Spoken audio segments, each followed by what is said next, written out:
pouvez voir, ça va très bien.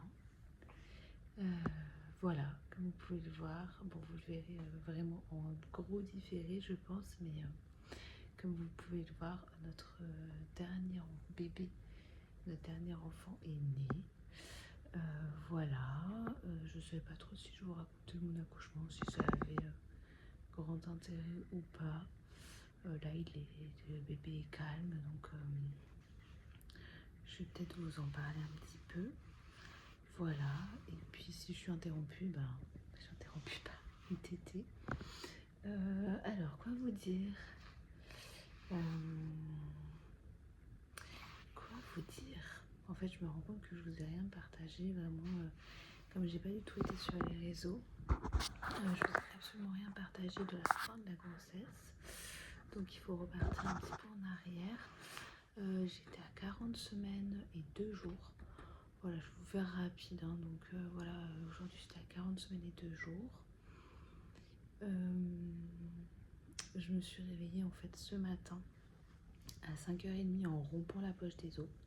Donc c'est ça qui m'a réveillée. C'est la première fois, en fait c'est la première fois que j'ai un accouchement qui commence en rompant la poche des os. Et alors il y a 2 autres fois en fait qui sont passées vraiment physio. Et en fait à chaque fois ça avait commencé, les 2 autres accouchements vraiment physio, ça avait commencé par des contractions, puis une rupture de la poche des os. Une fois dans la voiture, une fois à l'hôpital, à la maternité. Sauf que une fois la poche des os rompue, en fait, j'avais accouché très très vite, en 40 minutes et 20 minutes, je crois. Donc voilà. Donc là, quand j'ai rompu la poche des os, en fait, quand j'ai vu que c'était vraiment une rupture franche, ça m'a un peu stressée parce que ben, on avait tous les autres loulous qui dormaient, mon mari qui dormait, et moi j'ai eu très peur en fait que ça lance le travail d'une façon directe, exponentielle. Donc ça c'était 5h30. Donc on a appelé ma belle-sœur pour faire garder nos grands. Donc c'était elle qui devait garder nos loulous. Elle arrive vers 6h30, donc jusque là j'avais des petites contractions, mais vraiment douleur de règles, vraiment rien du tout. On va vite à la maternité. On arrive, il est 7h. Donc là, en fait, il me lance un monito et puis il vérifie le col et j'étais à 5 cm. Donc voilà, donc il me lance là sur 1h. En fait, bébé bougeait très très peu au monito. Donc il était un peu, alors je vais pas dire inquiet, mais voilà, il y avait très peu de mouvement. Donc j'ai gardé le monito pas mal de temps pour voir quand même si tout allait bien. Je pense qu'il pionçait en fait, tout simplement. Et en fait à 8h elle me dit bon bah, est-ce que vous voulez que je vous examine, après vous pourrez aller marcher. En fait il y a un grand parc, c'est une maternité en fait où il y a un très grand parc.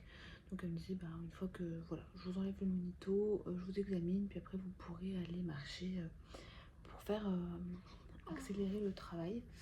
Moi je sentais que les contractions étaient vraiment devenues douloureuses, enfin en tout cas beaucoup plus douloureuse que quand j'étais arrivée. Donc ce que je disais à mon mari en fait, je pense que ça a bougé. Et en fait j'étais à dilatation complète 1h après, enfin après l'arrivée. Voilà, donc là bah du coup elle m'a installée en salle nature. Et je suis allée en fait dans la baignoire. Clairement je sentais en fait, j'avais pas de projet de naissance particulier, mais je sentais que ça poussait très très fort. Et donc quand ils m'ont proposé la baignoire, en fait je lui ai dit mais ça hein, il va arriver dans l'eau quoi. Elle m'a dit bah pas de soucis. Voilà, et en fait j'ai eu je crois 3-4 grosses contractions dans l'eau.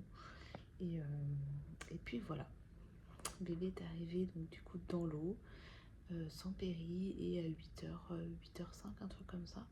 Donc en 2 heures après la rupture de la poche des os et 1h après l'arrivée à l'hôpital. Donc on était forcément très contents, ça s'est très bien passé. voilà, j'ai pas fait d'hémorragie ou j'ai pas saigné plus que ça. Et puis après voilà, on est resté 2 heures du coup en observation, comme ils le font à chaque fois. Et voilà, je suis remontée en chambre en marchant tranquille.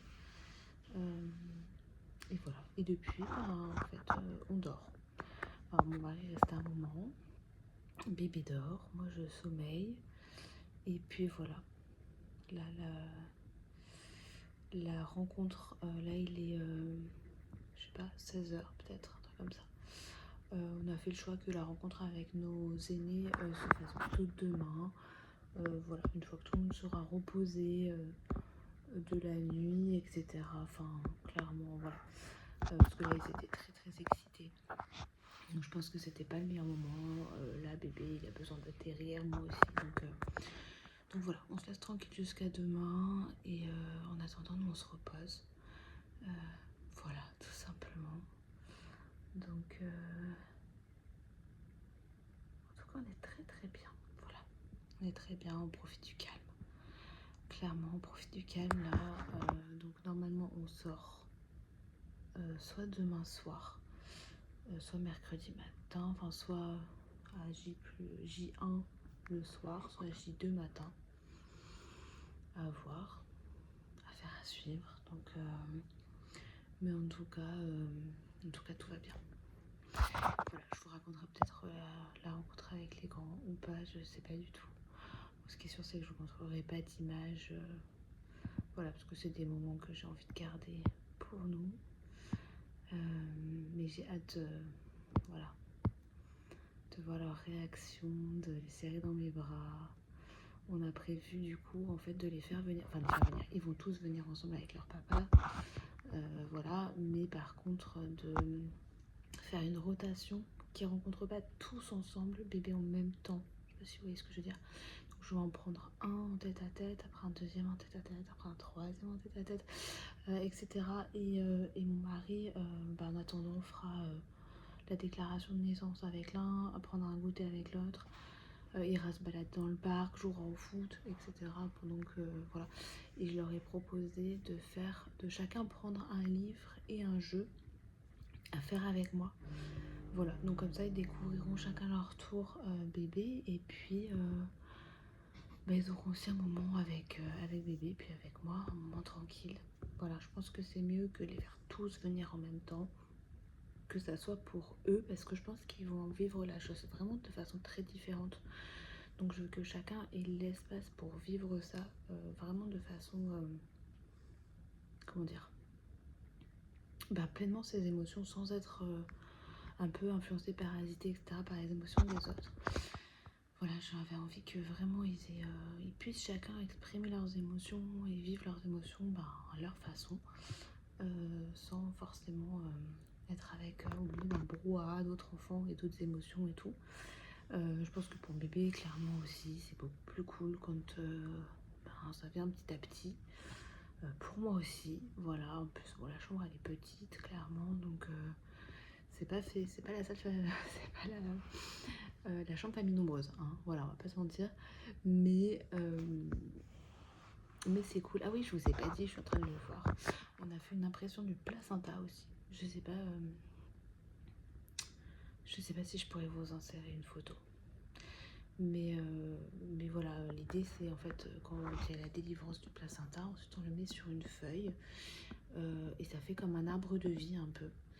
Voilà, donc je sais pas si je pourrais vous insérer une photo, mais sinon vous googlisez impression du placenta et voilà, et c'est cool. Et je pense qu'on va le faire imprimer, lui mettre dans sa chambre, c'est très joli. Donc on va l'imprimer, je pense, effectivement, et mettre dans sa chambre. Je pense quand on aura une chambre, parce que pour l'instant, comme je vous le disais dans d'autres vidéos, etc., on est en plein changement de travaux, vidage de maison, etc. Donc pour l'instant, il n'y a pas de chambre, voilà, dispo. Mais en fait, on s'en fout parce que de toute façon, on dort avec nos bébés tant qu'ils ont besoin. Donc voilà, et c'est tout. Qu'est-ce qu'on a à dire d'autre? rien de bien. Si, j'ai pas eu de points ni de déchirure et bébé fait 4,2 kg. Voilà. Donc c'est vrai que j'ai lu des trucs sur Instagram, genre on veut me déclencher parce que bébé va faire peut-être plus de 4 kilos et par voie basse ça passe pas, par voie basse ça passe, sans péri ça passe. Nous on a eu